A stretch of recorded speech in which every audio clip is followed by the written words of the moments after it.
Hey everybody, it's the Review Revolution, back at you again. And this time we're taking at the DC Universe Classics, Kryptonite Chaos, Supergirl. For those of you who remember years back, Mattel did actually do the DC Universe Superheroes line, which was basically split down the middle of the Batman and Superman. Mostly. There really wasn't anything for the other Justice League members, which is a bit of a shame. They did go through, and after that line had kind of run its course, such as it was, they began the DC Universe Classic series, which really did expand it to the other characters. And as you probably saw, on the pack of these larger boxes, they do have the paneling with Orion, Penguin, Batman, I believe Edgerkin. You can see Edgerkin there. And so, as long as these larger boxes, these larger re-releases come out, I guess no matter how the DC Universe Classics single-card figures change, we'll always have a bit of a reminder, a little homage to the original 1 through 11 waves for the DC Universe. But this one, of course, Supergirl, only at Toys R Us, which I tend to wonder because on the other larger boxes, down here, there's usually like a picture of some of the other figures and something, buy these or, get them or, we'll shoot this dog if you don't buy this pack, whatever it might have been. Here it just says MattyCollector.com, which seems to me almost like something you would see on a Matty Online exclusive. If this was available exclusively at Matty, originally, this 2-pack, it wouldn't really surprise me because I believe the Dark Knight figures, right now, after they've had a run on the website on Matty.com, they are getting released exclusively at Toys R Us. So it wouldn't really surprise me if this had been an online exclusive at one point. I don't see it on their website when I go look, but if it had been, and then at some point it finally got released at Toys R Us. But such as it is, on the back we can see there's Supergirl. Actually not looking too bad in the picture there. That's kind of the idea, right? Colors and decorations may vary. Figures may not stand alone as shown. Ooh. Okay, well, biography. Superman's cousin from the planet Krypton, Kara Zor-El, arrived on Earth as a teenager to protect her.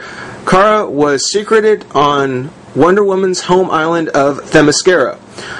Unfortunately, Supergirl was abducted by the villain Darkseid and pitted against Superman in a battle for her soul. Ultimately, Superman won out and returned to Earth with Kara, who now wears a costume inspired by her cousin as the young heroine in training Supergirl.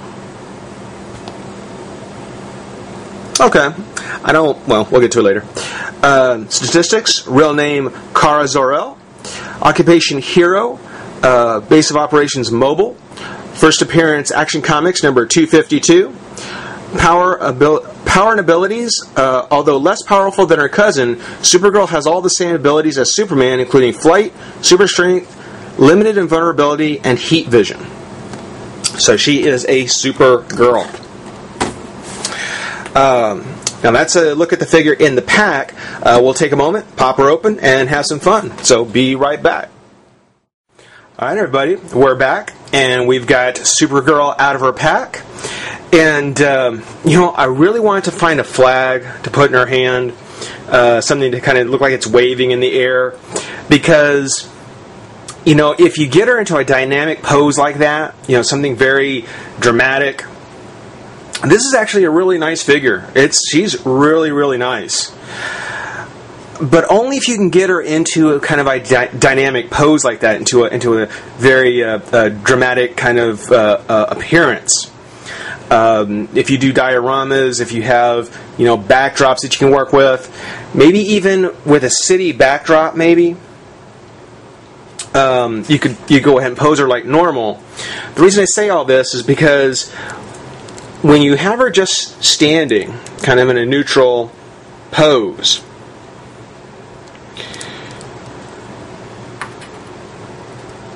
her sculpt, both in her hair and on the cape, is sculpted to give this kind of wind-swept appearance, this, you know, gusting wind blowing through her hair.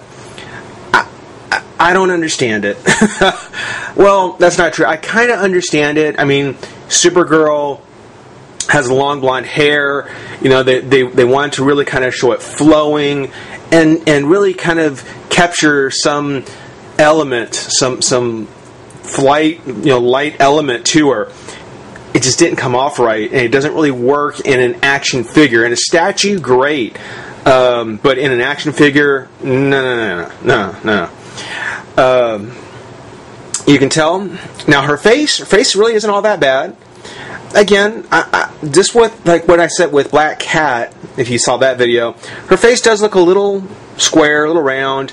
I would have liked it to be a little bit longer, but that's just a personal thing. Her hair, she very much has the same kind of hair as Black Canary, where it's kind of this darkish yellow or darkish brown underneath with the yellow highlights. I forgot to spare Black Canary head. The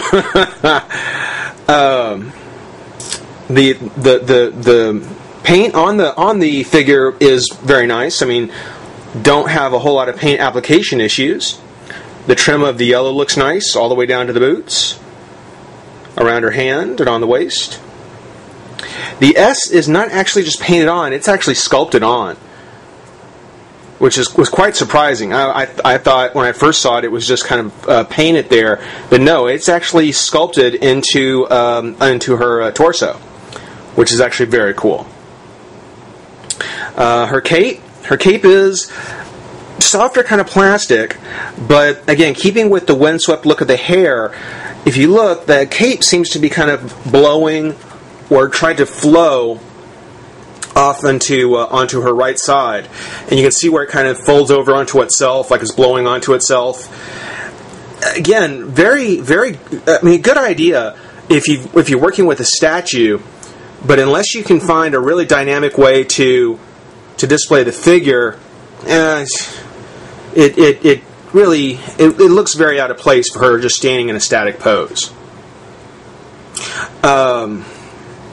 As far as her articulation goes, because her hair is up because of the wind, it has a full range of movement, even a little up and down.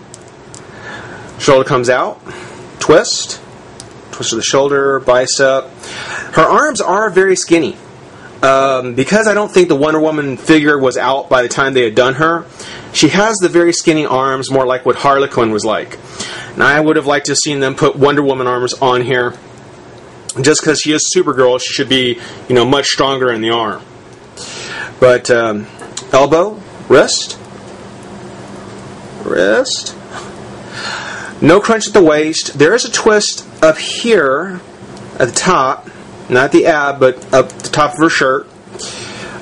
Skirt is soft plastic, so the leg comes out a little bit more.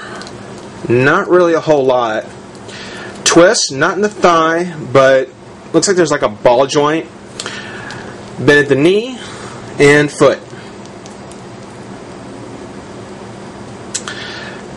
So, for being a DC superheroes and not quite being done about the time that the DC Classics were coming out, I'd say this is still a fairly good figure. I still would give her 3.5 or 4. She's still a very nice figure. I would say that if you can, like I said, get a flag to put in her hand and be able to display her in some way that really kind of covers up the windswept appearance, you'd be pretty happy with her. And I just hope Mandy keeps doing these 2-packs so we get some of those other Mattel figures that I missed the first time around. For now, this has been the Review Revolution saying rate, comment, subscribe, join the revolution, and we'll see you soon. Bye-bye.